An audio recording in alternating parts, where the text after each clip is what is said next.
What a story this is. A crime scene in Hays, Kansas really divided investigators. 26-year-old Kristen Trickle was found dying from a gunshot wound, but authorities just couldn't come to an agreement on how it happened up until they came up with a new way, they say, to get at the truth. This is a fascinating story. 48 Hours correspondent Erin Moriarty has been looking into this story, joins us now. So they came up with something called a psychological autopsy. What is that? And good morning to you, my friend. Good morning, Reed. It's always good talking to you. This was new for me. I think we might see more of it in the future. We run into these cases all the time where it's very difficult for investigators to determine whether it's a homicide or suicide. In this case, Kristen Trickle died, and her husband was the only witness, and he said it was a suicide. But there were a lot of things that bothered investigators.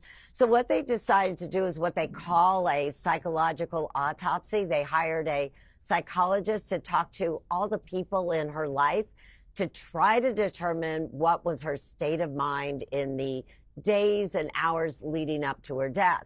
Now, it's controversial because, of course, they couldn't talk to Kristen herself.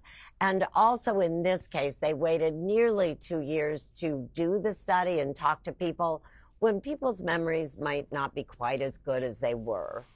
Fascinating. And you know what's even more tragic is when a conclusion is made before the investigation is complete. Why did they really land on suicide so quickly? Well, I think this is really kind of highlights the problem with trying to determine homicide or suicide.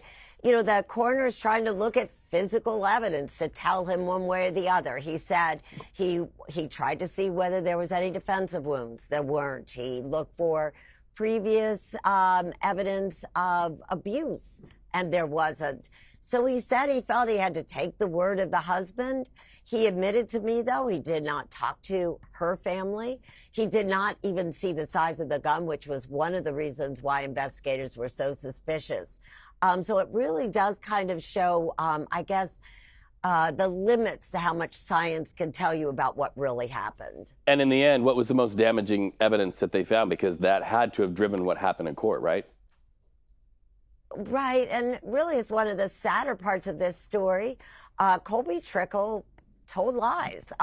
There's no other way to put it. He would change his story. He told investigators things about his past that just simply weren't true.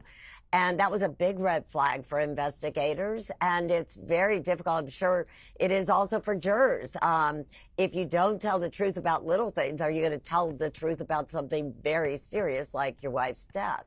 Well, and if you don't tell these stories and get the truth out, then the victim stories are not told. And that's why I always appreciate your work so very much. Erin Moriarty, thank you so much. That full report on 48 Hours tomorrow at 10 p.m. on KPIX and streaming on Paramount Plus. Be well, my friend.